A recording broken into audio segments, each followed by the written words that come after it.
A five-star restaurant, a powerful Japanese billionaire CEO who looked right through his black waitress like she wasn't worth a second thought. So he did what men like him always do. He spoke freely in Japanese, mocking her, humiliating her, certain she couldn't understand a single word. What he didn't know was that she heard everything, every word, from the very first sentence.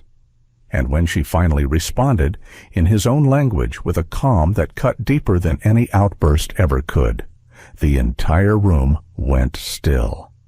Just before we get back to it, I'd love to know where you're watching from today, and if you're enjoying these stories, make sure you're subscribed. The kind of restaurant that makes regular people feel small doesn't advertise itself with neon signs or sidewalk boards. Aurelius sat tucked inside a glass tower in downtown Chicago, its entrance marked by nothing more than brushed bronze lettering and a pair of doors that opened only when someone decided you were worth letting in. Inside, the ceiling stretched high enough to make conversation feel intimate and grand at the same time. Chandeliers hung like frozen waterfalls, catching light from every angle, scattering it across white tablecloths and polished silverware. The guests who filled those tables wore the kind of calm that only came from never having to worry about a bill. It was the kind of place that hummed with money, not loudly but constantly, like a current running beneath everything. Moving through it all, quiet and unhurried, was Amara Cole.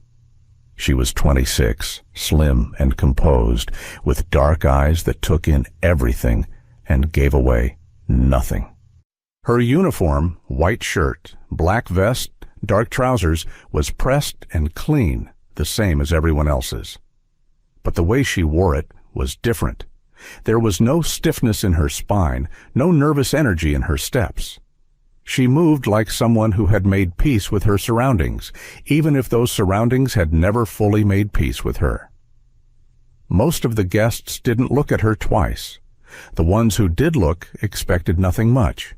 A girl working a double shift, maybe saving up for something, maybe just getting by. That was the story people wrote for her without asking. She let them write it. What they didn't see was the way her eyes tracked a glass the moment it dipped below the halfway mark.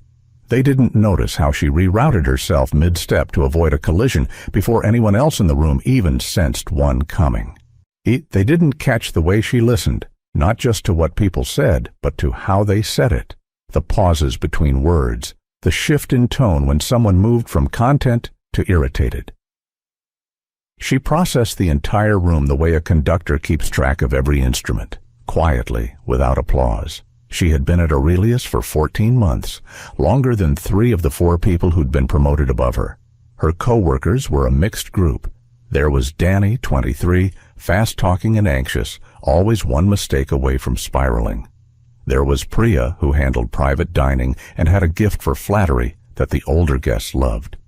And there was Gerald, a senior waiter in his late 40s who'd been at Aurelius for over a decade and had developed the particular brand of smugness that came from surviving long enough in one place to feel ownership over it. Gerald didn't dislike Amara. That would have required him to take her seriously enough to dislike.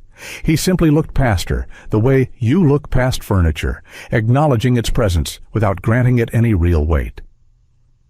That Tuesday evening, with the dining room already half full and the kitchen running at a steady clip, Danny approached Amara near the service station, a laminated menu card in hand. "Hey, quick question." He flipped the card toward her and pointed to a line near the bottom. "How do you even say this one? Table 4 keeps asking about it, and I don't want to mangle it in front of them." Amara glanced at the card.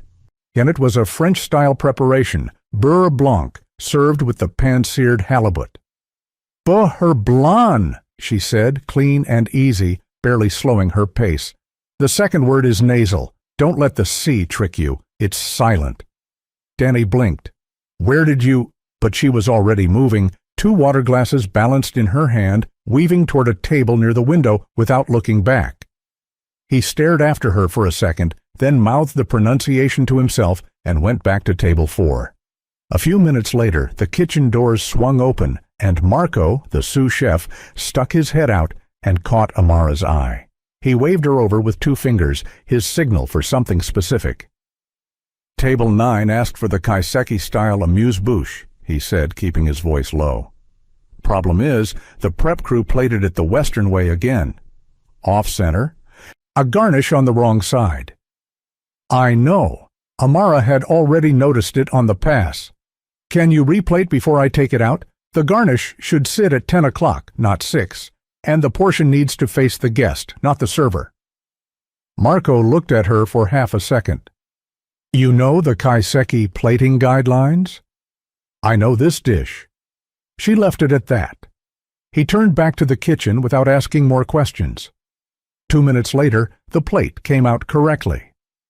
These were the small moments that made up Amara's evenings.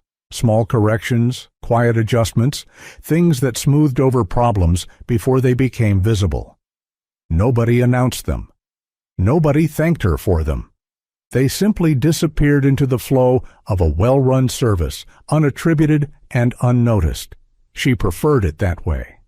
At 7:45, the energy in the restaurant shifted, and it was subtle, a tightening in the air, a change in the way the front-of-house staff moved. The manager, a trim, silver-haired man named Robert Hale, emerged from his office in the back and walked the floor with the particular precision of someone who'd been briefed and was now bracing. He spoke quietly to each section's lead, then gathered the full floor staff near the service corridor. "I need everyone focused tonight," he said, his voice low but carrying. "We have a VIP reservation at 8, single party, private table. His name is Takahashi, Kenji Takahashi. He's a CEO major, the kind of visit that gets talked about in boardrooms." He paused and looked around the group. "He has connections to a group of investors currently in discussion with the ownership of this restaurant chain. That means tonight is not just dinner service.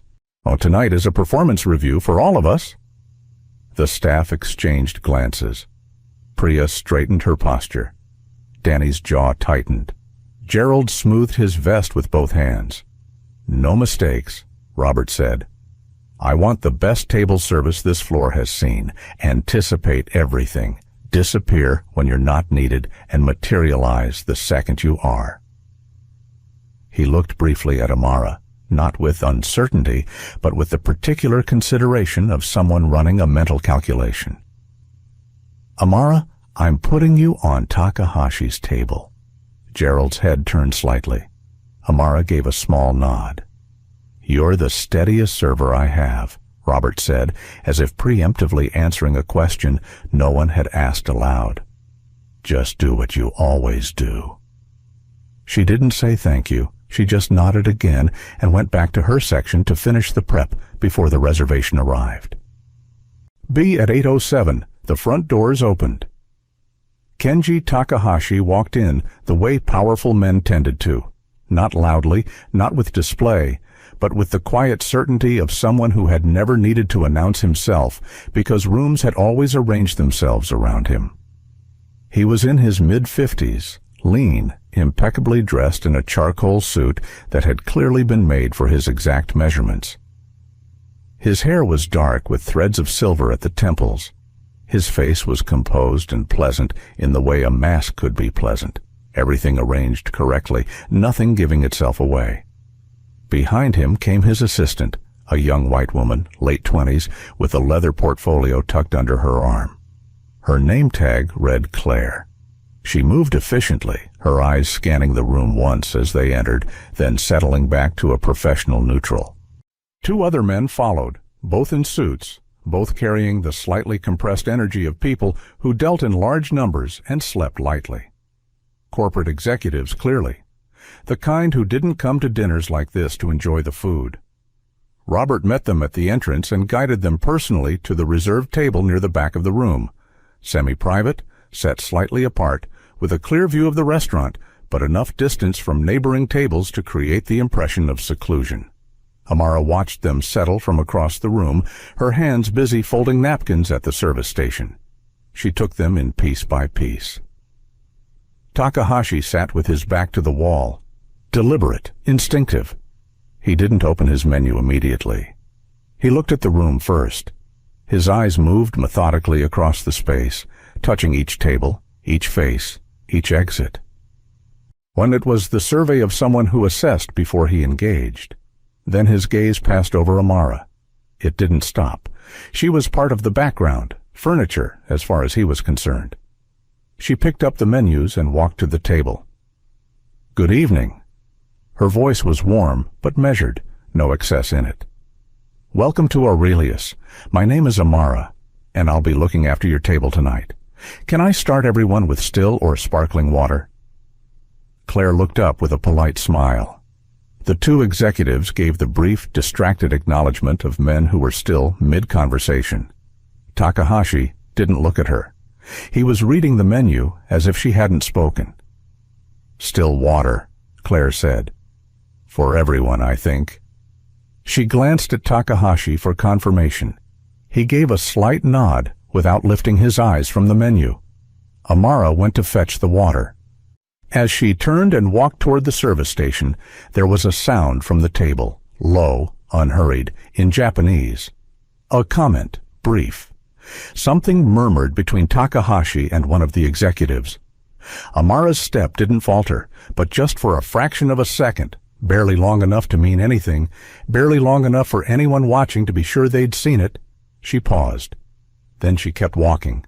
The water was poured, the menus were in hand, and by all appearances the table was moving through the usual rhythms of a high-end dinner service.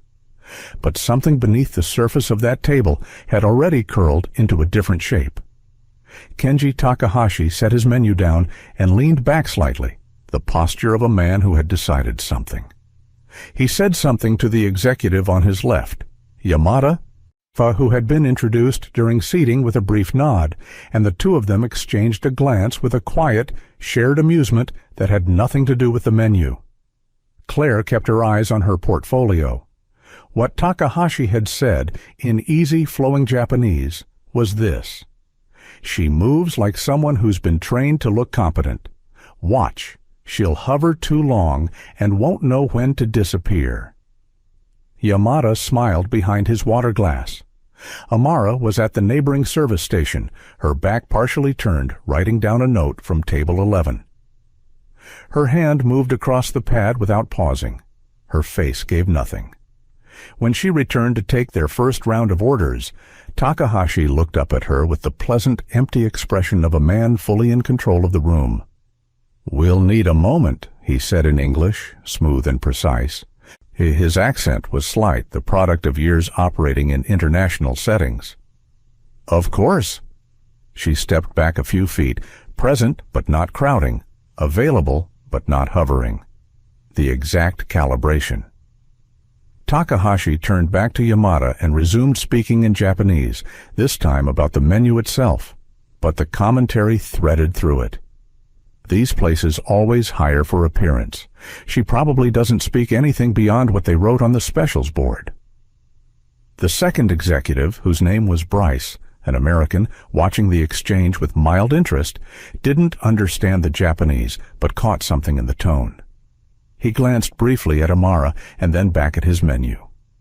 Claire turned a page in her portfolio with deliberate focus. A few minutes later, Amara returned. "Are we ready to order? Or would you like me to walk through the evening's specials?"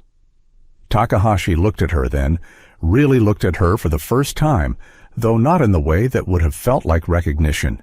It was more like appraisal. Quick, thorough, dismissive. "The specials," he said.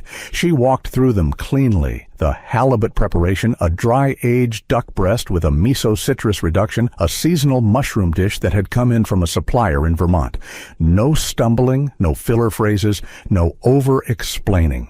Clean and direct. When she finished, Takahashi spoke again, but this time in Japanese, addressing Yamada. "The miso reduction is a Western adaptation. The kitchen doesn't know what they're doing with it. They've probably never tasted an actual Japanese preparation." He paused, then said something further. "Ask her, but watch her face when she tries to answer." Yamada cleared his throat and looked at Amara with an expression of polite curiosity. The miso citrus reduction. Can you describe how the kitchen prepares it? The base is a traditional shiro miso, white miso, lower salt, fermented shorter. They balance it with a yuzu reduction rather than standard lemon, which keeps the brightness without sharpness. It's finished with a cold butter mount, served immediately off the heat. She paused. The kitchen sourced the yuzu domestically, so it's a lighter expression than what you'd find in Western Japan. If you prefer something more robust, the duck pairs well with the accompaniment served separately. There was a small silence. Yamada blinked once. Takahashi's expression shifted. Not much, but slightly. The same way a chess player's expression shifts when the board shows something unexpected. Then he resumed in Japanese. That was memorized. They briefed these servers before VIP tables. He smiled and picked up his menu again. Let's give her something she hasn't rehearsed. What came next was delivered with the practiced ease of someone who had done this before, used language as a tool, not to communicate, but to exclude, to test, to diminish.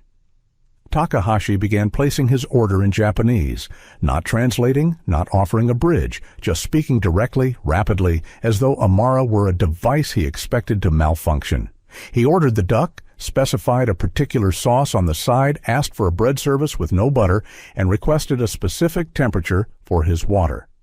Then, without changing his tone, he added something extra. Yet in the same fluid stream, that the duck should be prepared medium rare, bordering on rare, which was not on the menu and would require a specific kitchen instruction. He watched her face. Amara held her notepad. She looked at him with the same calm she'd carried since the beginning of the evening.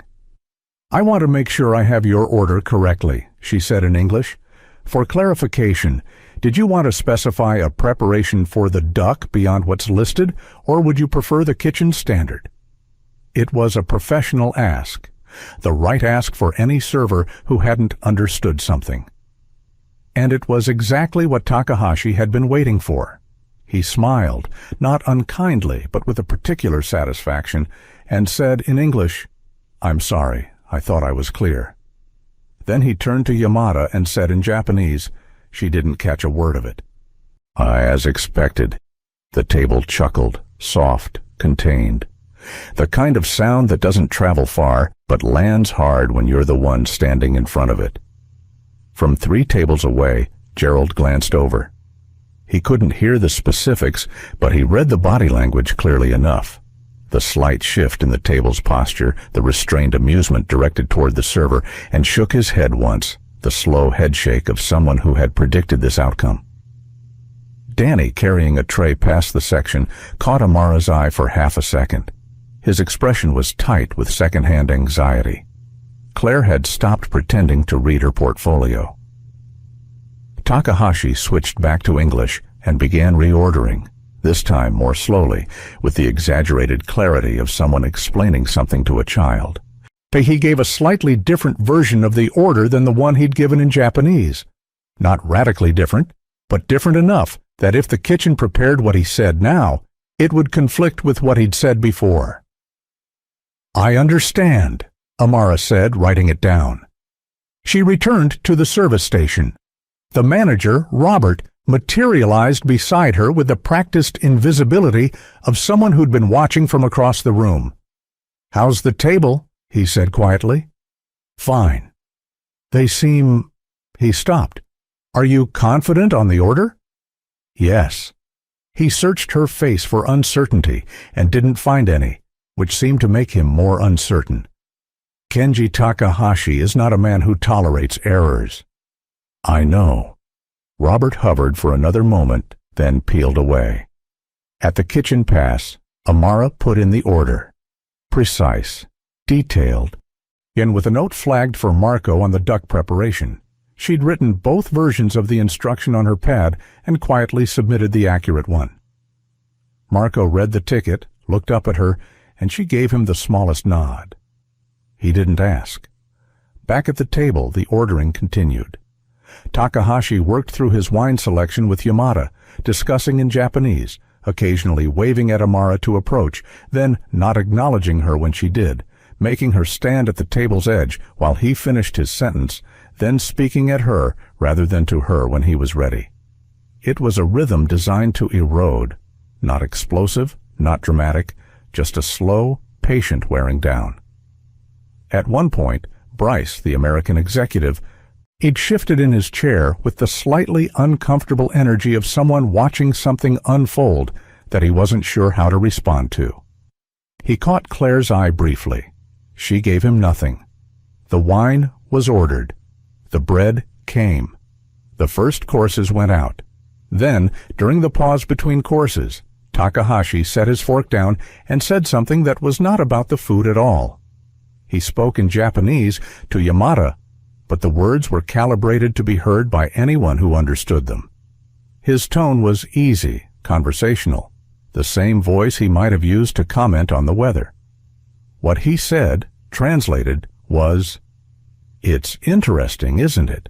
You put someone in a uniform and they think they've risen above their station, but you can always tell. It's in the way they hold themselves, that particular kind of reaching. They're performing competence rather than having it. You can see it in her eyes. She's guessing at everything." He reached for his wine glass. People like that always end up back where they started. It's not cruelty. It's just gravity. Claire set her fork down very carefully and looked at her plate. Yamada gave a quiet, neutral sound of acknowledgement, the sound of someone who agreed less than they were letting on. Amara had come back to the table with a small dish, a palate cleanser between courses, something light. She set it down on the left side, one at a time, precise and unhurried, moving around the table. When she reached Takahashi's place, she set the dish down. She did not immediately move away. She straightened. She looked at him, not with anger, not with hurt, with something still and clear that took a moment to name. Takahashi looked up from his glass and found her looking directly at him, and for just a beat, the width of a breath, something flickered behind his composed expression. Then he raised an eyebrow, mildly. "Is something wrong?" Amara was quiet for exactly 1 second. Then she turned and walked away. Behind her, the table was still. Gerald had drifted closer during the last exchange. He stepped beside Amara as she moved toward the service corridor. "You're off your game tonight," he said under his breath, not looking at her. "That table is going sideways, and you're standing there staring. You know what happens if Hale decides this service was a failure?" Amara didn't answer. "This isn't a table you want to lose," he added. "I can step in, take over, smooth it out. No shame in it." She looked at him then, one brief, level look. "I've got the table," she said. Gerald opened his mouth and then closed it. Something in her voice had closed a door he didn't remember opening. She walked back to the floor. The duck came out perfectly. Medium rare bordering on rare, exactly as Takahashi had specified in Japanese. The specification he'd never bothered to repeat in English, the one he delivered as a test, the one he had fully expected to go unmet. The plate was set in front of him, with the sauce separated, the bread already cleared, the water refreshed to the temperature he'd requested without anyone having to ask again. He looked at the plate. He looked at it for just a moment longer than a man simply admiring a well-prepared dish. Then he picked up his knife and fork and said nothing. The dinner moved through its middle stretch the way most dinners at tables like this one did. Conversation in clusters, wine refilled, the quiet machinery of the restaurant turning around them. But the texture of Takahashi's table was different from the others. There was an edge beneath it that hadn't dulled. If anything, as the meal progressed and the food met every specification without comment or complaint, that edge sharpened, because Takahashi was the kind of man who found it more irritating to be served well by someone he'd dismissed than to be served poorly by someone he'd already written off. He was working through the duck when he spoke again. This time, it wasn't a murmur to Yamada. It was louder, not enough to carry across the restaurant, but enough that it sat in the open air of the table, unambiguous in its intent. Oh, he spoke in Japanese, and what he said was directed nowhere specific and everywhere at once, the way a man speaks when he wants to perform certainty rather than feel it. She got lucky with the order. The kitchen probably flagged the preparation. These places coach their servers before big tables. She's running on instructions, not understanding. Watch her when the script runs out. Yamada said nothing this time. He picked up his wine glass. Bryce was looking at the table's centerpiece with the focused attention of a man who had decided to be somewhere else in his mind. Claire set her fork down with a small, deliberate click. Takahashi continued. His voice stayed easy, conversational, but the words turned sharper. He spoke about the restaurant's habit of hiring for optics. Hey, he said that diversity in service roles was a performance put on for a particular kind of guilty conscience. He said, and here his voice took on a musing quality as though he were thinking through something philosophical rather than saying something cruel, that some people moved through spaces they hadn't earned, trading on the discomfort of others who didn't want to be seen as the kind of person who noticed. She belongs somewhere smaller, he said. Somewhere she doesn't have to pretend. He cut a piece of duck and brought it to his mouth. The table was quiet, and then, from just behind his left shoulder, came a voice. It was not loud. It was not rushed. It was not the voice of someone who had lost their composure or found it necessary to raise any kind of flag. It was calm in the way that still water is calm, not because nothing is happening beneath the surface, but because whatever is beneath the surface is entirely in control. The voice spoke in Japanese. If you wanted proper service, you should have ordered correctly the first time. The fork in Yamada's hand stopped moving. Bryce looked up from the centerpiece. Takahashi turned his head. Amara stood at the edge of the table, not hovering, not intruding, but present in the way that made the space around her suddenly reorganize itself. She wasn't performing anger. She wasn't trembling with it either. Her hands were loose at her sides. Her expression was the same expression she'd worn all evening, composed, attentive, clear. The only thing that had changed was that she had chosen to speak, and chosen the language to speak in. And both of those choices landed in the room like two stones dropped into still water. The ripples moved outward immediately. Claire's eyes were wide, not with alarm, with something closer to recognition. The expression of someone watching a thing they had suspected was possible finally become real. Yamada placed his fork down on the plate with a sound that was very small in a room that had suddenly become very quiet. One of the tables nearby, a couple in their 50s who had been in soft conversation for the last 20 minutes, stopped talking. The man glanced over. His wife followed. Takahashi had not moved.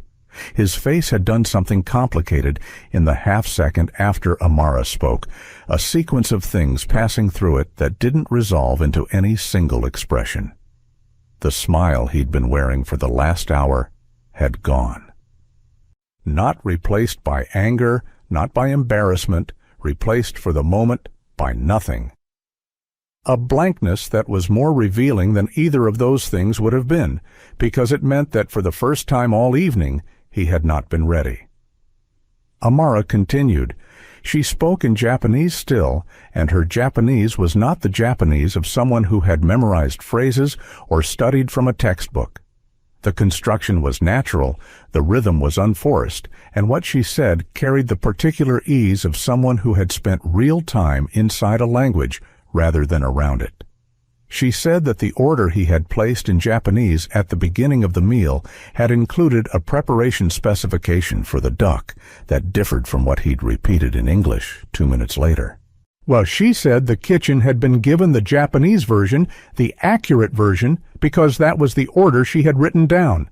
She said the water temperature, the bread service, the sauce placement, all of it had been handled according to what he'd actually requested, not according to what he'd chosen to say out loud in a language he'd assumed she didn't speak. Then she paused. It was a short pause, the kind that has weight. I understood everything you said from the moment you sat down. The couple at the neighboring table had stopped even pretending not to listen. The woman's hand rested on the stem of her wine glass, unmoving. From across the restaurant, Robert Hale had gone very still near the host stand. He couldn't hear the words from where he stood, but he could read the posture of every person at that table, and what the posture said was that something had shifted, and it had shifted toward the server. Gerald was standing near the service corridor. His expression had moved through several phases in the last 30 seconds, and had arrived at something he hadn't expected to feel: genuine attention. Danny had stopped walking entirely, a tray held flat in both hands, watching. At the table, Takahashi had still not spoken. Amara's voice remained even.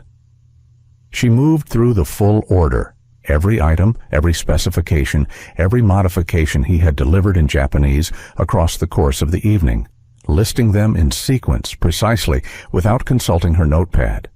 The regional vocabulary he'd used, the specific verb forms, the particular construction he'd used when he'd said the word for rare versus medium rare.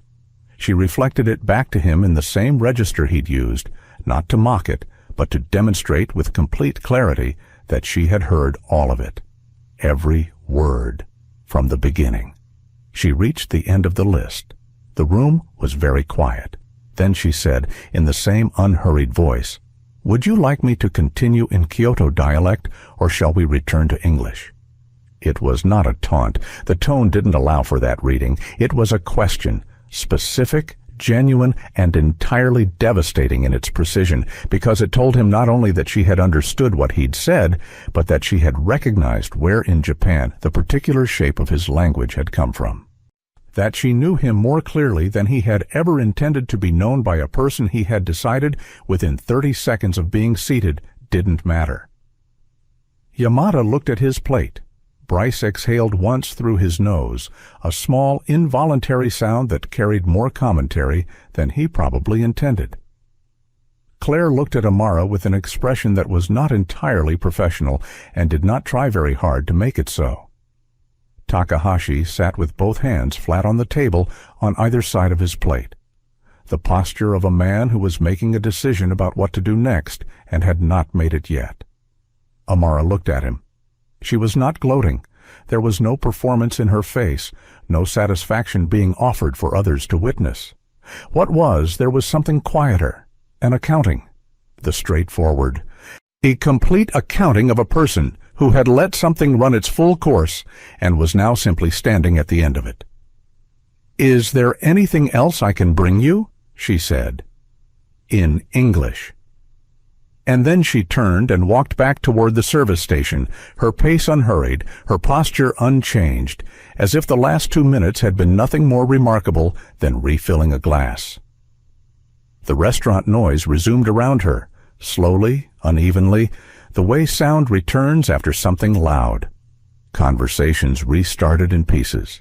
Someone near the front laughed at something that had nothing to do with any of this. The machinery of the evening picked itself back up, but at table 7, nobody spoke for a long moment. Takahashi reached for his wine glass. His hand was steady, but he looked at it before he lifted it. A brief, private look. The kind you give something when you need a second to gather yourself and don't want anyone to see that you needed it. He drank. The rest of the meal passed in a kind of altered quiet. Not uncomfortable exactly, or not only uncomfortable. There was something else threaded through it. The 2 executives at the table had recalibrated. Bryce had straightened in his chair, was paying attention to things in a different way now. Yamada ate methodically and said very little. Claire had returned to her portfolio, but she turned the pages more slowly than before, and twice Amara caught her glancing toward the service station with an expression that was thinking something through. Takahashi ate his duck. He didn't say anything else in Japanese. When Amara came to the table, he watched her. Not the way he'd watched her before, not the survey of someone cataloging irrelevance. This was different. This was the look of a man reorienting a map. He was tracing something back, recalculating distances he'd measured wrong, and he was doing it without letting it show in anything but his eyes. Amara served the table through the remainder of the meal with the same precision she had shown all evening. Dessert menus were offered. 2 people ordered, 2 declined. The bill was handled through Robert, who appeared at the table near the end of the meal with the particular energy of someone who had rehearsed what he was going to say and then discarded it 3 times on the walk over. "I hope everything met your expectations this evening," Robert said, addressing Takahashi directly, his voice carrying the careful neutrality of a man managing several things at once. Takahashi looked up at him. "The service was adequate," he said. Robert began to say something further, something in the register of apology, the preemptive kind that managers offer when they're not sure what they're apologizing for but want to cover the possibility. And Takahashi stopped him. "I said adequate," he repeated. "That's sufficient." He returned to the small cup of tea that had appeared at his place without him having ordered it. Amara had noted 20 minutes earlier that he'd glanced at the tea service on the neighboring table with something that read like mild longing, and had put in the request to the kitchen quietly. Robert withdrew. As the table settled the check and began the gradual process of concluding the evening, Amara was clearing the neighboring section. The restaurant had thinned out. It was past 9:30, and the kitchen was winding down. The floor felt different at this hour, more spacious, the urgency of peak service replaced by a slower, tiredness-edged rhythm. She was stacking bread plates onto a tray when she heard footsteps behind her. She turned. Gerald was standing a few feet away, his expression doing something she hadn't seen on it before. The usual architecture of his face, the slightly elevated chin, the particular set of his mouth that communicated perpetual mild judgment, had softened around the edges. Not completely, not into warmth, but into something that was at least reaching in that direction. He didn't say anything for a moment. He just looked at her. "You trained in that language?" he finally said. His voice was low. "Pay no audience for it except the 2 of them." Amara continued stacking the plates. "I speak it." "That's not what I asked." She didn't answer. Gerald was quiet again. Then, "I was wrong about you." He said it the way people say things they've never said before, a little stiffly, without much grace, but meaning it. "I don't know what I was wrong about exactly, but I was." Amara looked at him briefly. "I know," she said. She picked up the tray and walked toward the kitchen. Near the entrance, as the party from Table 7 gathered their things, Claire broke away from the group on some quiet pretext and passed close to the service area. She wasn't heading anywhere specific. Amara clocked the drift immediately. Claire slowed as she passed. "That was," she started, and then seemed to decide something about how to finish. You didn't have to do that quietly. Most people wouldn't have." Amara set down the tray. "I wasn't doing it for most people." Claire held her gaze for a moment. Then she nodded once, a small, genuine nod, and rejoined the group. Near the exit, Takahashi paused. He turned. The restaurant was quieter now, a few tables still finishing up, the light from the chandeliers doing less work than it had an hour ago. Amara was at the far end of the room, moving between tables, folding the close of service linens. Takahashi looked at her across the space. He spoke in Japanese, not to the room, not to anyone near him, not loudly, just clearly, in her direction. "Where did you learn that?" Amara looked up. She crossed the distance between them without hurrying. She stopped a few feet away and met his eyes with the same directness she'd shown all evening. "From someone who respected the language," she said, in Japanese. Then she held his gaze for a moment, just long enough, and turned back to her work. Takahashi stood at the entrance for a few seconds longer than necessary. His expression had moved through several more of those complicated sequences, and this time, one of them had snagged on something. A particular phrase, a particular way of holding it.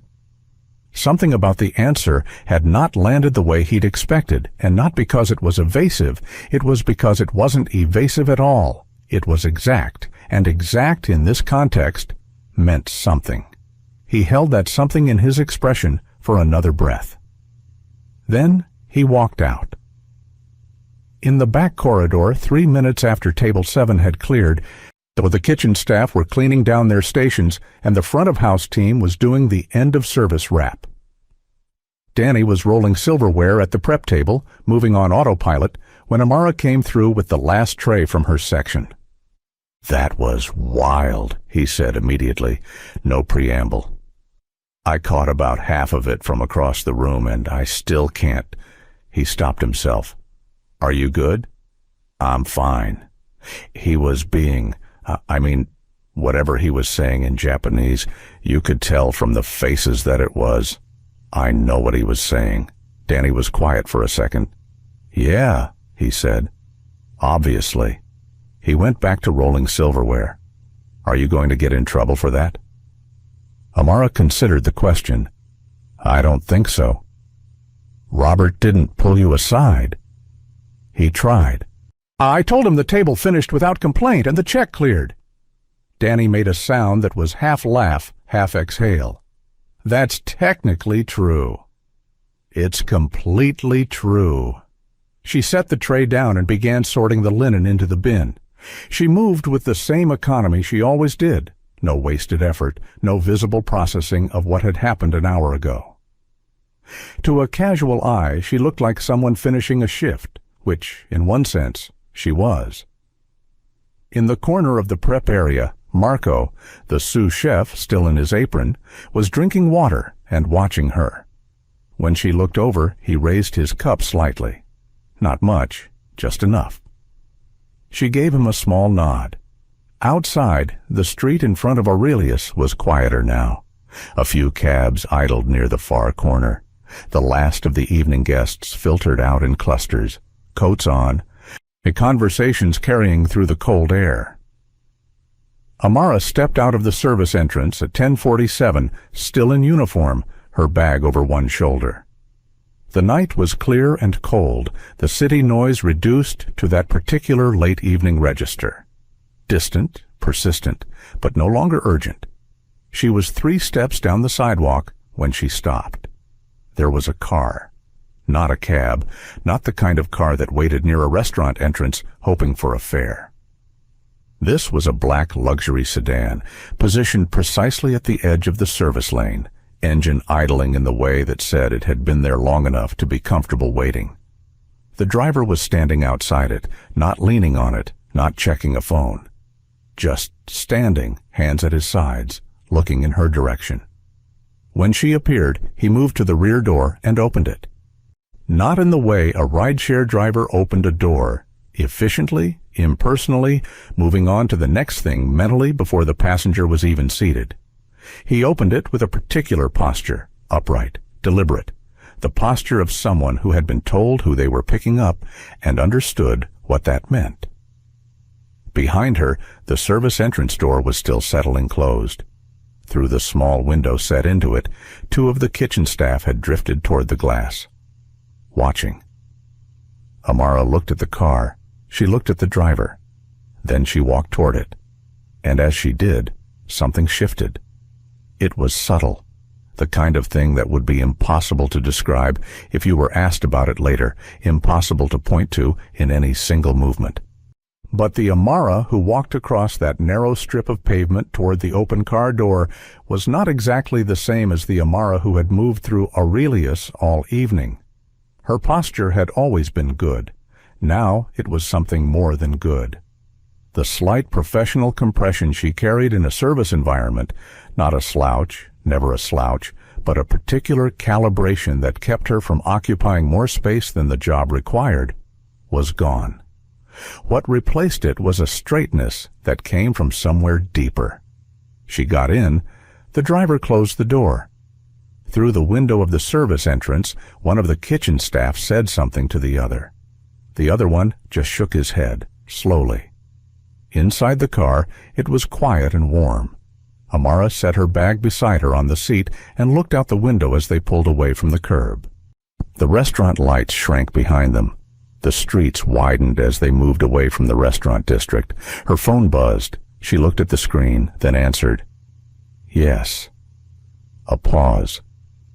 I met him. She listened for several seconds, her eyes tracking the city moving past the window. He hasn't changed. Another pause, longer. No, he doesn't know yet. She ended the call and put the phone face down on the seat beside her. Back inside Aurelius, the dining room lights had been reduced to their post-service setting, warmer, lower, the restaurant breathing out after a long evening. Robert was in his office doing his nightly notes. Danny had gone home. Gerald was finishing the last of the close-down checklist, working through it with slightly less efficiency than usual because part of his mind was still somewhere else. At the host stand, Claire stood beside Takahashi while the last of the team gathered near the entrance. She had waited until the others were far enough away before she leaned slightly toward him and spoke quietly. "She's not ordinary," she said. The way she handled that, it wasn't just language. She knew exactly what she was doing before she said a word. Takahashi looked at the space where the dining room opened into the back sections. He said nothing. "We should look into her," Claire said. He was quiet for another moment. Then, "I know." In a building across the city, 3 floors above a lobby that showed nothing of what was above it, a room was lit with the particular quality of light that comes from screens and lamps late at night in a space where the people inside have learned not to need windows. The people in that room were not many. 6. He seated around a table that was not large but was arranged like one that understood its own importance. There were laptops and folders and the specific kind of focused quiet that existed around people who were thinking about large things. The door opened. Amara walked in. She had changed. Not her clothes. She was still in the clothes she'd left the restaurant in, but the entirety of how she occupied space had shifted further. The composed, careful waitress was somewhere behind her now. What was in the room was someone else, or rather, the fuller version of the person the waitress had been a partial expression of. The people at the table looked up. The man at the far end, gray-haired, serious-faced, with the bearing of someone who had spent decades in rooms where decisions became consequences, looked at her without surprise. But he had been expecting her. "Welcome back, Ms. Cole," he said. "The board is waiting." Amara pulled out the chair at the head of the table. She sat down, and she looked around at the people assembled there with the same clear, steady eyes she had turned on Kenji Takahashi across the floor of a restaurant, and she said, "Then let's begin." The board didn't waste time on pleasantries. That was one of the things Amara had come to appreciate about the people in this room. They were not the kind who filled silences with noise. They understood that silence was a resource, and they spent it carefully. There were 6 of them around the table, not counting Amara. The man at the far end, the one who had greeted her, was named Harold Stent, 63 years old. You're a former senior counsel for a mid-size private equity firm that had been strategically dissolved 8 years ago. To anyone who looked him up, he was retired. To the people in this room, he was the spine of a network that had been building quietly for longer than most corporate rivals would have thought to watch for. Beside him sat a woman named Patricia Okafor, mid-50s, still and precise, with the particular quality of attention that belonged to people who had spent long careers listening to what wasn't being said. She had spent 20 years in international trade law before stepping sideways into something less visible and considerably more consequential. The others, 3 men and 1 woman, ranging from their late 30s to early 60s, represented different nodes of the network: finance, media, infrastructure. Each of them had arrived at this table through a different path, but the path had led through the same point of origin. That point was a man named Daisuke Mori. "Tell us about tonight," Harold said. Amara folded her hands on the table. She didn't need notes. He arrived at 8, party of 4, himself, 2 corporate executives, and his assistant. He was exactly what the briefing indicated, composed surface, sharp eyes. He reads rooms quickly. She paused. He also uses language as a sorting mechanism. He decided what I was within 30 seconds of sitting down. And the rest of the evening? He spent 2 hours confirming a conclusion he'd already reached. She let that sit for a moment. By the end, he was reconsidering. Patricia leaned forward slightly. "How did he react when you responded in Japanese?"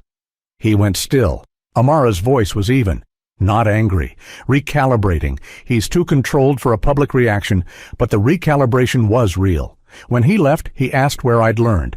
I gave him the answer we discussed. Something passed through the room, brief, collective. Harold looked at her. "And?" "Something landed," she said. I don't know exactly which connection he made, but the answer triggered recognition. He was still processing it when he walked out. Harold sat back. He pressed the tips of his fingers together in the way he did when something confirmed a calculation rather than surprised him. Good, that's what we needed.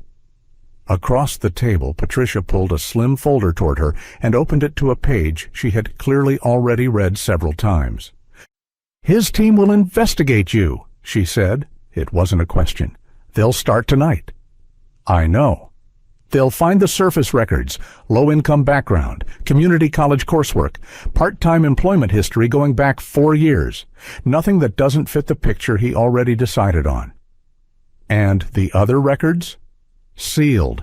The language study in Osaka is documented under a different name. The consultancy work is buried 3 layers deep. The connection to Mori is not findable through any conventional search." Patricia closed the folder. "As far as Kenji Takahashi's research team is concerned, you are exactly what he thought you were before you opened your mouth." "Which will make him more curious," Harold said, "not less." Amara nodded. That was the design. The room moved into its working rhythm then, the kind of focused, unhurried efficiency that characterized every meeting she'd sat through in this space. They went through the status of 3 separate investment positions. They reviewed a set of communication logs that had come through one of Patricia's contacts inside a financial monitoring firm. They mapped the current state of Takahashi's next major deal, a large infrastructure acquisition in the Pacific Northwest, and the positions they had quietly established around it. None of what they were doing was illegal. That mattered to Amara, and it had mattered to the people who built this network before her. They operated through influence, through information, through the careful placement of value in positions that Takahashi's machine would eventually need or want. They didn't break laws. They used the same mechanisms that powerful people used. They had simply arranged to be holding the right cards in the right sequence before the hand was fully played. Daisuke Mori had taught her that. She didn't say his name during the meeting. She rarely did in this context, but he was present in everything, in the structure of how this board operated, in the particular philosophy that shaped their choices, in the reason any of them were in this room at all. When the meeting had covered what it needed to cover, Harold looked at her again. "There's one more thing." He nodded to the woman at the far end of the table, a younger member, early 40s, named Cassandra Webb, who handled communications and digital infrastructure for the network. Cassandra turned her laptop toward the center of the table. On the screen was a photograph. It was a security camera image, time-stamped from earlier that evening, taken from a camera positioned above the entrance of Aurelius. The image was clear enough. It showed Amara stepping out of the service entrance, and it showed the black car at the curb, and it showed the driver opening the door. "This went up on a private financial news aggregator 45 minutes ago," Cassandra said. Someone inside the restaurant shared it. The caption asks who the waitress is. Amara looked at the image. How wide? Small circulation, niche, the kind of thing Takahashi's intelligence team monitors. Cassandra paused. They've already seen it. The room was quiet. So his investigation started faster than we expected, Patricia said. It started the moment she answered him, Harold replied. He didn't sound concerned. He sounded like a man watching a chess piece move exactly where he'd predicted it would. He looked at Amara. This isn't a problem, it's an acceleration. Amara looked at the photograph on the screen for another moment, herself in uniform stepping toward an open door, caught between two versions of herself in a single frame. I know, she said. She looked up. Let him dig. He won't find what he's looking for. She paused. But he'll find enough to keep looking. And while he's looking, he won't be watching what we're actually doing. Nobody disagreed. The meeting closed at 12:40. The others gathered their things and filed out in ones and twos, the quiet efficiency of people who had learned to move without leaving a visible trail. Harold was last, and he paused near the door. You did well tonight, he said. Simply, without performance. Amara had her bag over her shoulder again. She looked at him for a moment. He called people like me decorative, she said. He said we move through spaces we haven't earned. Harold held her gaze. Daisuke used to say that the most dangerous thing you could be in a room full of powerful people was someone they had already decided didn't matter. He paused. You made him look at you tonight. The rest follows from that. He left. Amara stood alone in the room for a moment. The screens dimmed, the city quiet beyond the walls. She thought about a restaurant in Osaka 9 years ago. She thought about a man with careful hands and a particular way of explaining things, not as lessons, but as conversations. She thought about how that man had spent the last 4 years of his life trying to rebuild something that had been taken apart piece by piece by the kind of power that moved too fast for ordinary mechanisms to track. She turned off the last lamp. She walked out. Meanwhile, across the city in a hotel suite on the 38th floor, a laptop screen was the only light in the room. Kenji Takahashi sat at the desk with his jacket off and his sleeves rolled to the elbow, the posture of a man who had moved from public mode into working mode. Beside the laptop was a glass of water, untouched. On the screen was a document his research team had compiled in the 2 hours since he'd left the restaurant. It was thorough, as their work always was. His team was good. They had been responsible for surfacing information on dozens of individuals over the years, and they were fast. The document told him the following. Amara Cole, 26, born in Chicago. Mother listed as a home care worker. Father not present in records. Attended a community college for 2 semesters, did not complete. Employment history showed a sequence of service industry jobs, a hotel in the Loop, 2 other restaurants before Aurelius, a brief gap. Current residence was listed as an apartment in a neighborhood that corresponded to her declared income level. Nothing unusual, nothing that explained what had happened tonight. He read it twice. He was thorough by instinct. He did not assume that the absence of obvious information meant the absence of important information. The two were often different things. He picked up his phone and called Claire. She answered on the second ring. She had clearly been awake. "The records are clean," he said. "Too clean." A brief pause. "What do you mean?" "People who grew up the way this document indicates carry a particular kind of paper trail. Small things, applications, program enrollments, community records, school reports, layered, textured." He paused. "This is smooth." Claire was quiet for a moment. "You think it's been managed?" "I think someone knew we would look." He set the phone down against his shoulder and scrolled again. "There are also gaps. A 14-month window 6 years ago where employment records don't connect to residence records. A name attached to a language program in Osaka that was administratively closed. He paused.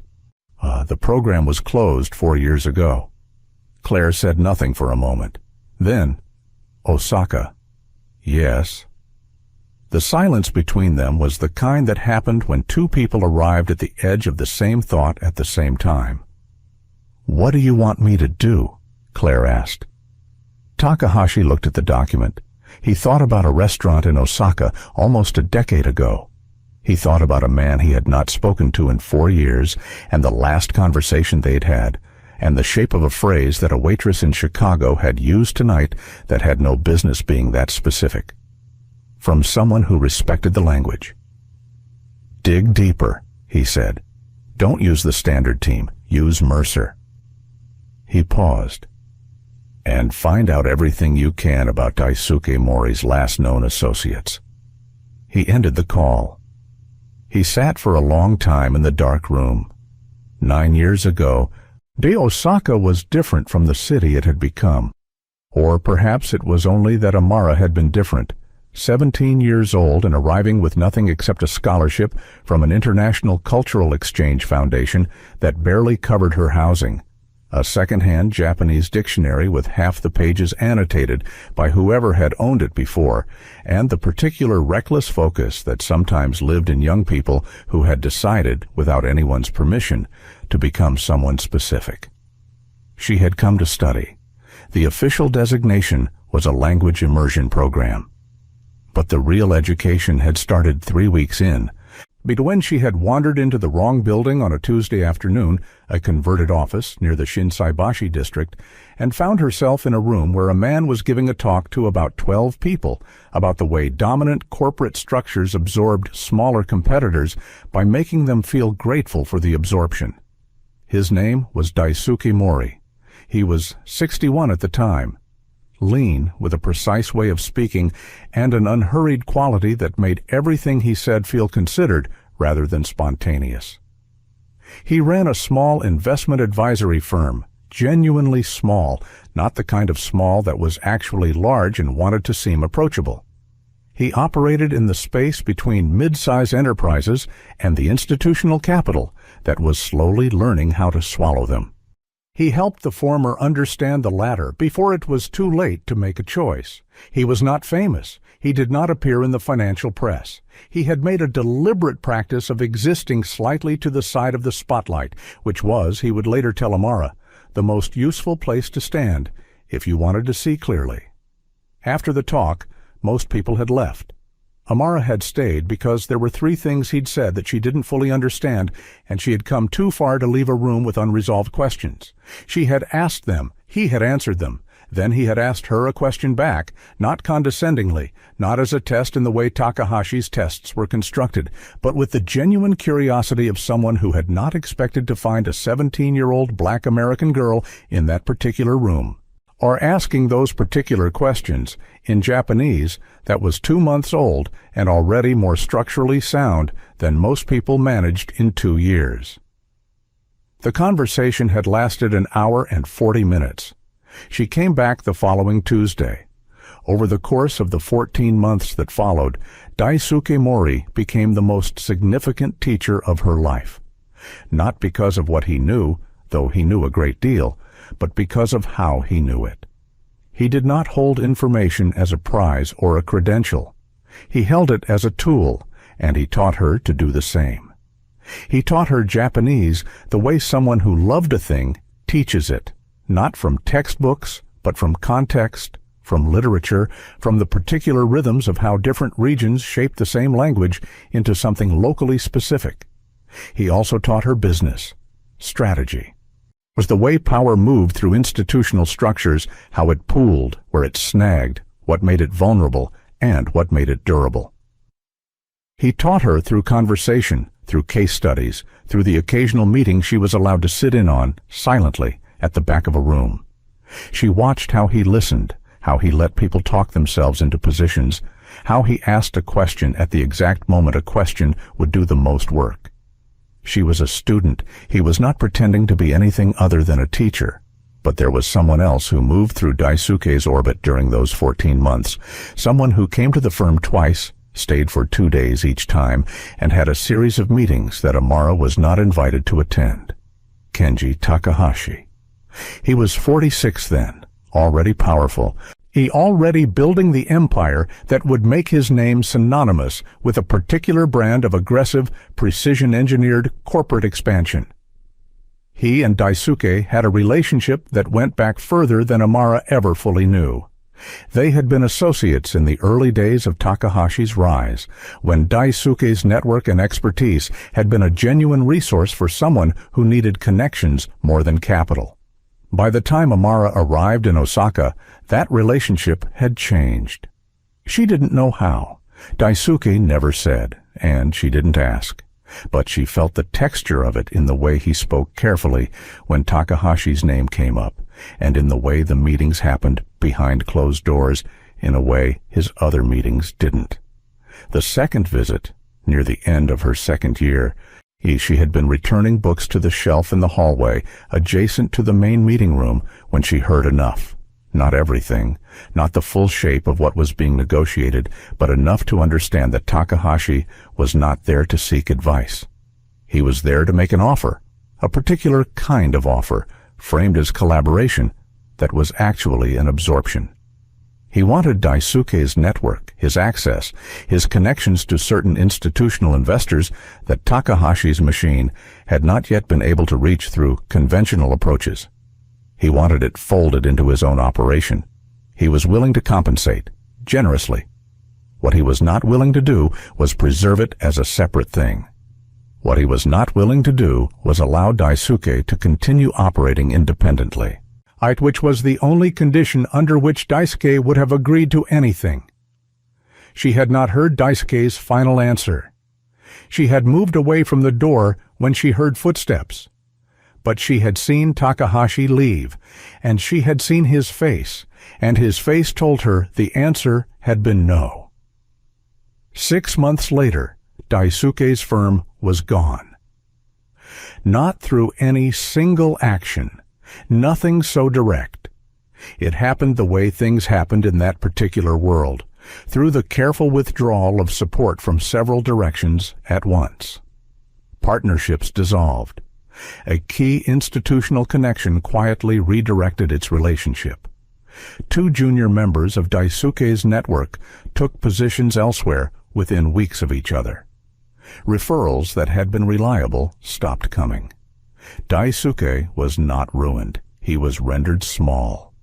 And for a man who had spent 40 years building something on the principle that small things, carefully tended, could stand up to large ones, being rendered small was its own particular kind of destruction. Amara had been back in Chicago for 2 months when she found out. She was 19. She had a part-time job at a hotel near Michigan Avenue and a set of skills that no resume she had constructed had found a way to honestly represent. She called Daisuke.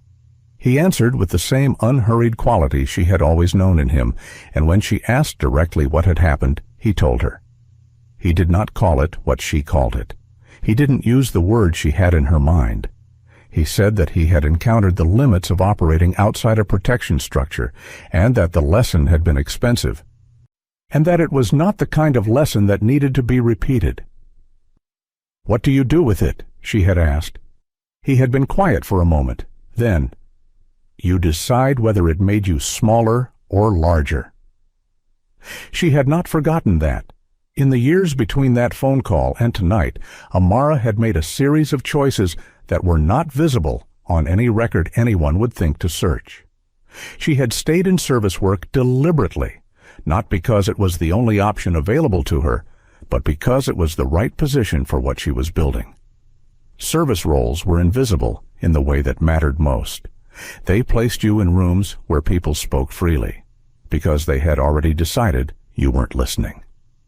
She was always listening. She had made connections carefully. She had moved money carefully. She had learned to read the particular architecture of corporate deals the way Daisuke had taught her, by watching where the value really sat, not where the announcement said it did. Harold Stent had found her 3 years ago through a contact who knew her work. He hadn't recruited her so much as recognized her, recognized that she had already built, independently, the same kind of lateral network that his own group had been constructing. The combination had made both efforts more powerful. They had spent 2 years doing research. They had spent 1 year positioning. And then Kenji Takahashi had announced the Pacific Northwest deal, and they had begun to move. The restaurant had not been random. Aurelius was a place Takahashi visited twice a year when he was in Chicago. His assistant always booked it in advance. Harold's contact had confirmed the reservation 3 weeks out. Amara had taken the job at Aurelius 14 months ago, well before the deal was announced, well before they knew he would come, because the best positions were never reactive. She had waited, and when the reservation appeared on the calendar, she had made sure she was assigned to the floor.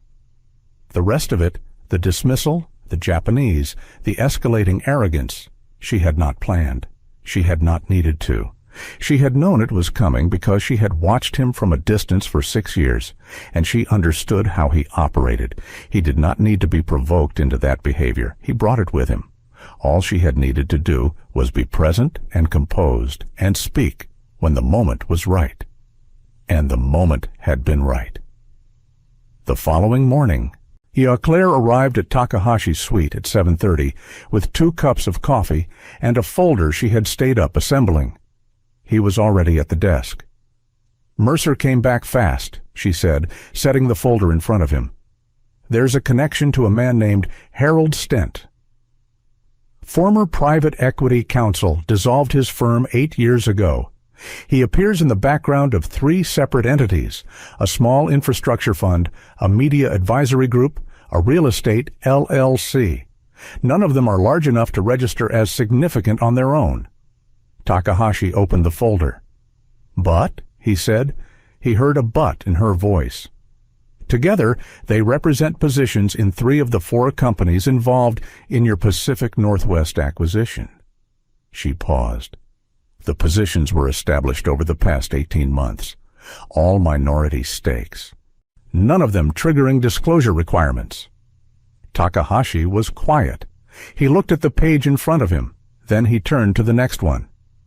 "Amara Cole appears in connection with the Media Advisory Group," Claire continued. "Not by name in any official capacity, but Mercer found a shared address history, a business registration 2 years ago, quietly dissolved, filed under a different name. The connection is thin." Another pause. "But it's there." Takahashi set the folder down. He looked at the window, the city gray and cool in the morning light. He thought about a restaurant dining room, a woman standing at the edge of a table with her hands at her sides. The specific, careful precision of her answer when he had asked where she had learned Japanese. Not a deflection, not a performance, but an exact answer that was also, if you knew what to listen for, a message from someone who respected the language, not from classes, not from study, from a person, a specific person who had a specific relationship to the language and to him. He had carried that phrase out of the restaurant with him. He had turned it over in the car and again in the hotel and again at 3 in the morning when he had stopped pretending he was going to sleep. He knew who had taught her. He had known since last night. "There's one more thing," Claire said. She reached forward and turned to the last page in the folder. Mercer found a medical record. Not detailed, just a flag. Daisuke Mori was hospitalized 14 months ago. Cardiac episode. He recovered, but his mobility has been limited since. She paused. "He's been living quietly in Kyoto." Takahashi looked at that page for a long time. He thought about a man with careful hands and an unhurried way of explaining things. He thought about the last conversation they had had. Not the professional one, the one that had preceded it, brief and unguarded, the kind of conversation that only happened between people who had known each other long enough to drop the architecture for a few minutes. He remembered something Daisuke had said about the nature of leverage, that real leverage was never about what you could take, only about what someone else could not afford to lose. He had thought at the time that Daisuke was talking about business. He was looking at a young woman in a restaurant. She had spent years. She had built something. Once she had placed herself in a room where she knew he would eventually sit, and she had waited, and she had let him underestimate her, and she had let him embarrass himself, and then she had spoken. All of it, every piece of it, was Daisuke. Takahashi stood up from the desk. He walked to the window. The city was beginning its morning in the particular incremental way cities did, lights accumulating, movement thickening, the machinery of the day assembling itself from nothing into something. "Set up a meeting," he said. Claire looked at him. "With Amara Cole," he said. "Not here, not the restaurant." He paused. "Somewhere neutral." He looked at his reflection in the glass for a moment. "And tell her I'll come to wherever she prefers." When the message reached Amara, she was sitting in the kitchen of her apartment eating toast and reading a physical newspaper, one of the small daily habits she'd kept since Osaka, since Daisuke had insisted that there were things you noticed in print that you didn't notice on a screen. Her phone was on the table. She saw Claire's name and the brief message, and she read it once and then set the phone face down and finished her toast. Then she picked it up again and typed a reply. She sent it. Then she called Harold. "He wants a meeting," she said when he answered. A pause. "When?" "Soon. He's not in a position to wait." She looked out the kitchen window at the alley below, a narrow strip of gray morning between two buildings. "He found the stent connection. We expected that. He found the medical record, too." She paused. He knows about Mori." Harold was quiet for a moment. "Are you sure?" He didn't say it. He didn't have to. She folded the newspaper. He used the word neutral when he asked for the meeting location, and he said he'd come to where I preferred. She let that sit. He's not coming to negotiate. He's coming because he finally understands who he's actually been dealing with. Another pause. Then Harold said quietly, "And now?" Amara set the newspaper on the table. She looked at it, the front page, the headlines, the ordinary machinery of the world going about its business. "Now," she said, "we finish it." The building Amara chose was not impressive from the outside. That was deliberate. It sat on a quiet block in the West Loop, between a printing shop that had been there since the 90s and a Vietnamese restaurant that did most of its business at lunch. The building itself was 4 stories, brick, unremarkable. The lobby had a security desk and an elevator and a directory board with names that meant nothing to anyone who hadn't been given context. The kind of building that people walked past without registering. Harold's network used the 3rd floor, had for 2 years. There was no sign on the door. Amara arrived 40 minutes before the meeting time she had given Claire. She sat at the table in the main room with a cup of coffee and went through everything once, not because she needed to review it, but because she had learned from Daisuke that the time before a significant conversation was not dead time. It was the time you used to decide what you would not say, which was always more important than deciding what you would. Harold had offered to be present. She had declined. Patricia had offered to be present. She had also declined. This was not a board meeting. It was not a negotiation in the formal sense. What it was, exactly, she had not put a name to. But she knew it required her to be alone in the room when Takahashi arrived, because some things only happened at the correct scale, and adding people to this particular conversation would change its scale into something that served a different purpose. She was here for the truth, for her own, and possibly for his. Whether he was capable of it remained to be seen. At 10:17, Claire called to say they were 4 minutes out. At 10:22, the elevator opened. Takahashi walked in alone. No Claire, no Yamada, no executives. He had come exactly as she had, one person, a room, a conversation. She noted that. It was a choice that said something, and he would have known it said something, which meant he had made it deliberately. He was dressed more quietly than he had been at the restaurant. A dark jacket, no tie, the kind of clothes that communicated seriousness without display. His eyes moved through the room once, the same survey she had observed at the restaurant, and then settled on her. She did not stand. She gestured to the chair across the table. "Sit down." He sat. For a moment neither of them spoke. The room was still, the building quiet around them, the city muffled to almost nothing by the walls. Then Takahashi said in Japanese, "You planned this." Amara looked at him. "You created the conditions for it," she said, also in Japanese. He received that without reaction. The restaurant, the job, 14 months. He paused. "That's patience. You taught me the value of positioning." She let that sit. Indirectly. Something moved through his expression, not defensiveness, something more considered. "Daisuke taught you that."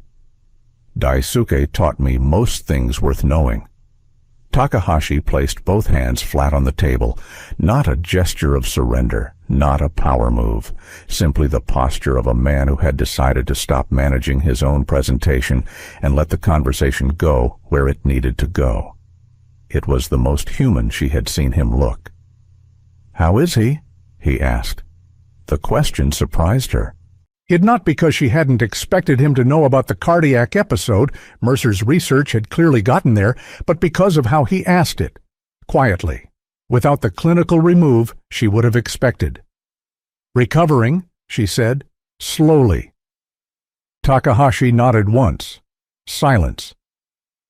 "You want me to say I'm responsible for what happened to him," he said.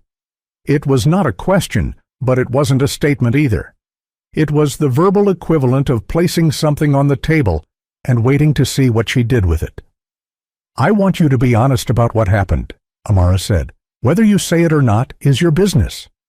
"I made business decisions," he said. The words were measured. The market shifted around him. "I can't be held responsible for—" "You withdrew support from 4 separate relationships simultaneously," she said. Her voice was level. Not heated, not cold, just direct, in the way that made heat unnecessary. "Within a 6-month window after he declined your acquisition offer." She paused. "That's not the market shifting, that's architecture." Takahashi looked at her. She looked back. "You built something," she continued. "That's real, the scale of what you've done, I'm not dismissing it. But you built it on the assumption that the people beneath you on any given structure either didn't notice what was happening or couldn't do anything about it if they did." She paused. Daisuke noticed. He just didn't have the leverage at the right time. "And you do," Takahashi said. "Yes." The word landed cleanly. No elaboration, no performance around it, just the fact of it, set down between them. Takahashi's jaw shifted slightly, the micro-movement of a man absorbing something and recalibrating. He looked at the table for a moment, then back at her. "The Pacific Northwest acquisition," he said. 3 of the 4 anchor companies have significant minority positions held by entities connected to Harold Stent's network, Amara said. "Not majority, nothing that forces a legal disclosure, but enough that when those positions move in coordination, the deal's risk profile changes materially." She paused. "Your institutional backers are conservative. They don't like surprises. If the risk profile on the acquisition shifts in the weeks before close, 2 of the 3 will request a valuation review, which delays the timeline, which exposes the leverage assumptions the deal is built on," she said. "The acquisition is priced on a forward revenue model that depends on infrastructure permits that haven't cleared yet. If the timeline slips by 60 days, 2 of those permits expire and have to be refiled." She let that settle. "You'd get the deal eventually, but not on the terms you've announced, and not before your Q3 investor presentation." Takahashi was quiet for a long moment. This was the part she had prepared for most carefully. Not the confrontation, but what came after it. The confrontation was easy. She had been ready for that since Osaka. What required more precision was this: sitting across from him with all the leverage clearly in view and deciding what to do with it. "You're not here to destroy the deal," he said. He was working it out as he spoke, reading her the way she had read him at the restaurant, with the full attention of someone who had finally decided the subject was worth reading carefully. "If you wanted to destroy it, you wouldn't have arranged a meeting." "No." "Then what do you want?" Amara looked at him steadily. "I want you to understand something," she said. "Not for my benefit, for yours." He waited. "You've been operating for 30 years on the principle that scale is protection," she said. "That if you become large enough, the people affected by your decisions become too small to matter, too small to reach you, too small to be worth accounting for." She paused. Daisuke was small. The people his network served were small. The damage done to them didn't register in any report you read. Because nothing in the structure you built was designed to register it. She looked at him directly. "But it happened. It was real. And the cost of it wasn't carried by your balance sheet. It was carried by people." Takahashi did not look away. "I'm not asking you to feel guilty," she said. "I'm asking you to see it.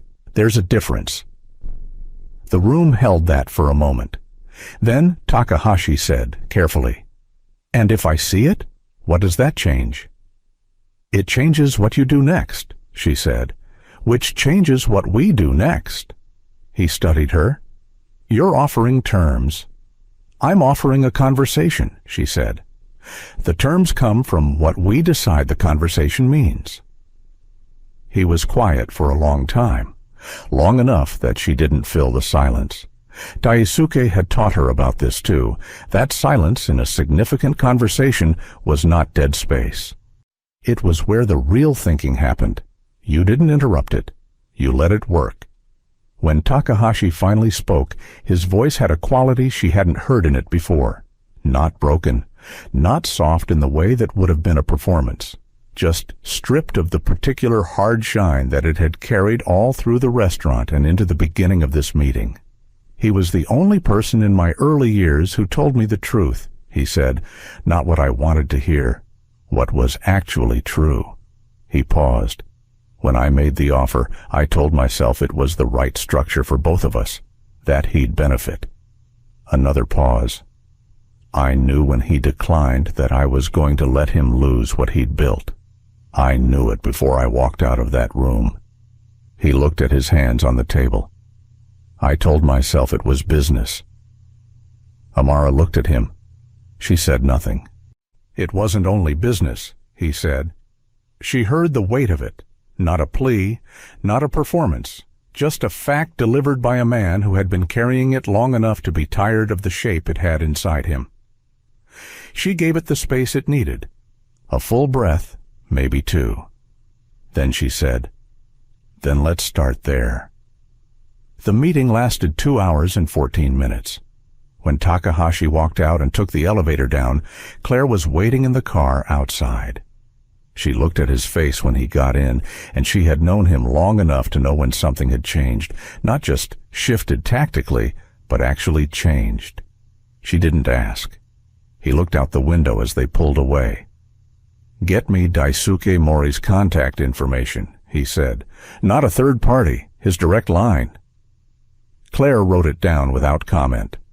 3 weeks passed. They were not quiet weeks, not for Takahashi's operation, not for Harold's network, not for the machinery of the Pacific Northwest deal, which moved through its prescribed timeline with the particular grinding patience of large financial structures. But on the surface, the weeks looked ordinary.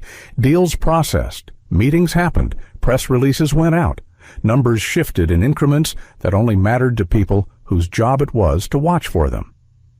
Beneath that surface, things were different. 2 of the minority positions held by entities in Harold's network were quietly restructured.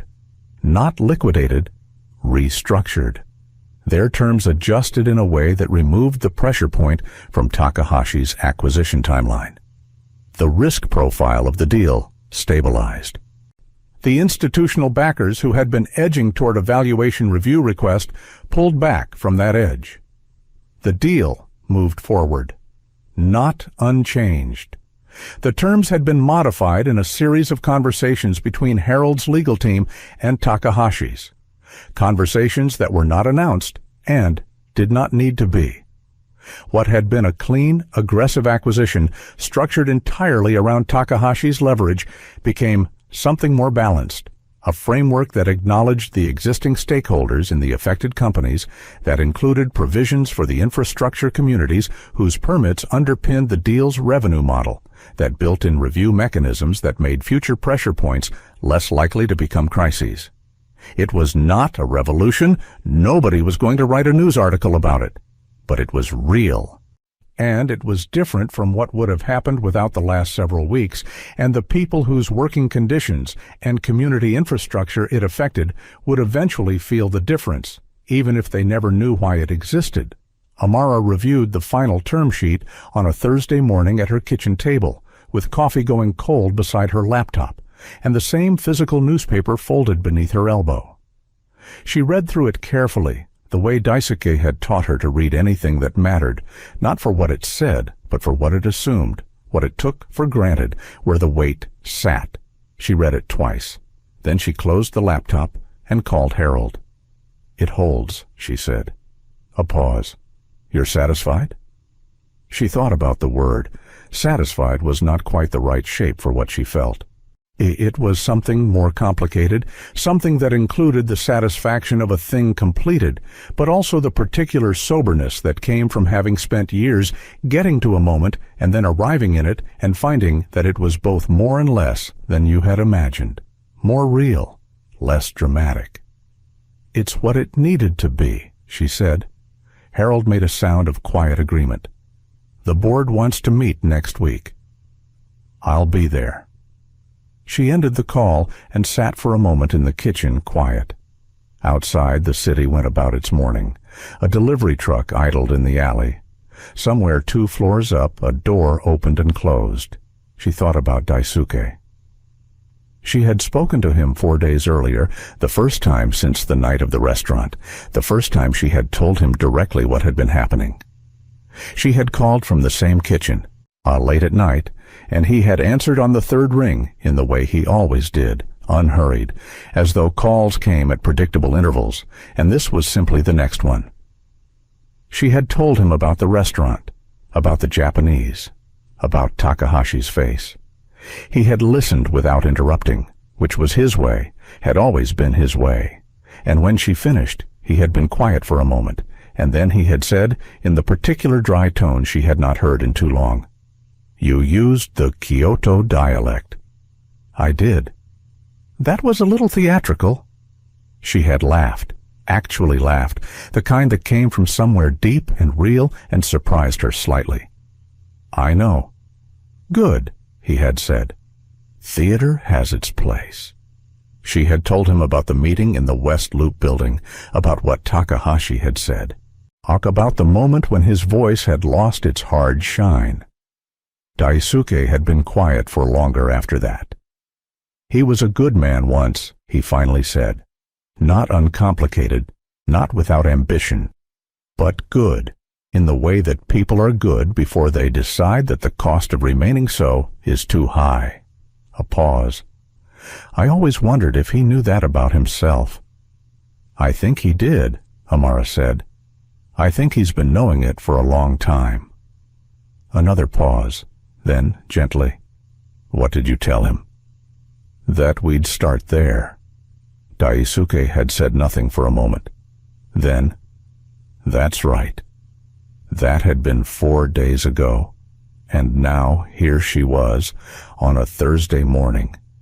With a term sheet on her laptop that represented the end of the operational chapter of something that had begun 9 years ago in a building near the Shinsaibashi district with a 17-year-old girl and a man who had too many books and too little interest in being famous. She stood up, rinsed her coffee cup, and pulled on her jacket. The second meeting with Takahashi happened 12 days after the first. He had requested it, a brief note through Claire, direct and without ceremony, asking if she had time. She had said yes and given the same building, and this time she had let Harold be present because the first meeting had been for truth, and this one was for record. Takahashi arrived the same way he had the first time, alone, quietly dressed. He acknowledged Harold with a nod, the nod of a man who recognized a counterpart and was prepared to deal with him as one. They sat. The tone was different from the first meeting. The first had been excavation, digging down through the layers of what had been performed and decided and denied until they hit something real. This one was construction, measured, careful, realistic. Harold led most of it, with the precise, unhurried quality of a man who had done this before and knew where the load-bearing points were. Takahashi engaged seriously, not defensively, not with the particular corporate deflection that Amara had expected to see at least some of. He pushed back in two places where he had genuine objections, and both objections were legitimate, and they were worked through. Amara spoke less than she had at the first meeting. This was intentional. She had said what she needed to say to Takahashi directly, person to person, in the West Loop building 3 weeks ago. What was happening now was the institutional expression of that, and it needed to be built between the institutions involved, not carried personally. Near the end of the meeting, there was a pause in the conversation, and Takahashi looked at her. "I want to tell you something," he said. "Not for the record." Harold glanced at her. She gave him a small nod. "Go ahead." Takahashi said, "When you answered me in Japanese in the restaurant, my first thought was not embarrassment. My first thought was recognition." He paused. "I heard him in how you constructed the sentence. The particular verb form, the pacing." He looked at her steadily. "I knew before I asked you. I already knew who had taught you." Amara held his gaze. "Why did you ask then?" she said. "Because I wanted to hear you say it." He paused. "And because I wanted to know if you would." She thought about that for a moment. "What did it tell you? That I said it the way I did?" "That you were proud of where you came from," he said. "That you weren't going to pretend otherwise, even in a room where pretending might have been the safer choice." He paused. Daisuke always said that the way someone spoke about their teachers told you everything about their character. The room was very quiet. Amara looked at this man, 55 years old, powerful in ways that most people never became, capable of the particular cruelty that came from treating people as instruments, and capable, apparently, also of this, sitting in a room and saying a true thing about someone they both knew and respected, without positioning it, without making it serve some other purpose. "He said the same thing about you," she said, early on, before everything. Takahashi received that without speaking. He just nodded, once, slowly. Harold cleared his throat gently. "Shall we close out the remaining terms?" They did. Amara did not go back to Aurelius as a waitress. She had known, the night she walked out to the black car, that that version of things was finished. 14 months was long enough. The positioning had served its purpose. There was no reason to return to the floor, and several reasons not to, the most important being that the story she was now part of was too large to be compressed back into a section of tables and a folded notepad. But 3 weeks after the second meeting, on a Thursday evening, she walked into Aurelius through the front entrance. Robert Hale saw her come in, and his expression did 3 different things in quick succession: surprise, recalibration, the particular attentiveness of a man who had spent the last few weeks quietly revising his understanding of a former employee. He came toward her immediately. "Ms. Cole, I'm not here on business," she said pleasantly. "I just need 5 minutes in the dining room." He stepped aside. The restaurant was in the middle of its dinner service. The chandeliers were doing their work. The tables were full. The clink and murmur and warm light of a room full of people eating well and talking and being for a few hours exactly where they wanted to be. She stood for a moment and took it in. Then she heard something from the far side of the room, a table near the window. 4 people, expensively dressed, midway through their meal. The dynamic was immediately readable. At the head of the table, a heavy-set man in a dark blazer, late 40s, with the ease of someone accustomed to having an audience. Across from him, a young woman in her first or second year of waitressing, new, slightly anxious, holding a notepad with both hands. The man was speaking to his companions about something that was ostensibly about the menu but was actually about the waitress, the way certain people spoke, angling the performance toward the table while the target was present and unable to respond. The companions laughed softly. One of them glanced at the young woman with the brief, apologetic look of someone who was complicit and knew it. The young waitress's jaw was tight. Her posture had contracted slightly, the invisible compression of someone making themselves smaller, which was the body's instinctive response to being made to feel that way. Amara walked across the restaurant. She did not rush. She did not perform urgency. She walked with the same economy of movement she had always had in this room, precise, unhurried, taking up exactly the space she chose to take up, and no more. She stopped beside the table. The man looked up. She looked at him pleasantly, not aggressively, not with the elevated social register of someone performing authority, but with the simple, grounded directness of a person who had decided what they were going to say and saw no reason to dress it up. "Speak respectfully," she said. "You never know who's listening." The table went quiet. The man blinked. "Excuse me?" Amara looked at him calmly. She didn't repeat herself. She didn't need to. The words had landed exactly where she'd placed them, and the table had heard them, and the young waitress beside her had heard them, and the slight shift in the young woman's posture, the small, involuntary straightening that happened when someone you didn't expect to stand beside you did, had already happened. She looked at the young waitress. "Take your time with them," she said quietly. "You're doing fine." The young woman looked at her, just for a second, just long enough for something to pass between them that didn't require words, and gave the smallest, most genuine nod. Amara turned and walked back through the restaurant. She passed the table she had worked for 14 months.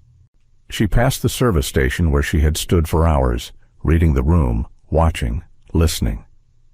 She passed the kitchen doors behind which Marco had turned a plate the right way at her quiet instruction, and the corridor where Gerald had admitted something true in a low voice, and the spot near the entrance where she had first seen Kenji Takahashi walk in and rearrange the room without raising his voice. She walked through the front door. Outside, the night was clear. The city was doing its evening thing, cabs and pedestrians and lit windows, and the particular texture of Chicago in autumn, when the air had an edge, but the energy of the city hadn't pulled inward yet. She stood on the sidewalk for a moment and breathed it in. Her phone buzzed. She looked at it. A message from a number she didn't have saved. She read it. It was 4 lines, written in Japanese. The construction was formal but not cold, the register of a man who had been taught once how to write in a language that required attention to the space between what you said and how you said it. The message said that he had placed a call to Kyoto that morning, that the call had been difficult in the way that conversations were difficult when they carried the weight of years, that it had gone better than he had expected, that he thought she should know. It was signed with a single character, his name. Amara stood on the sidewalk outside Aurelius and read the message twice. Then she looked up at the city, at the lit windows and the moving cabs, and the unremarkable, extraordinary fact of thousands of lives going on simultaneously, in each one carrying its own weight of what had been done and what had been left undone and what might yet be made right. She typed back 3 words, in Japanese. "Thank you." Good. She put her phone in her pocket and started walking. Not toward the black car. There was no car tonight. Just her, and the sidewalk, and wherever the evening went from here. She didn't look back. If the people who underestimated you knew everything you were quietly becoming, would they have treated you differently? Or does that say more about them than it ever did about you? Like and subscribe for more stories that remind you the quietest person in the room is rarely the smallest.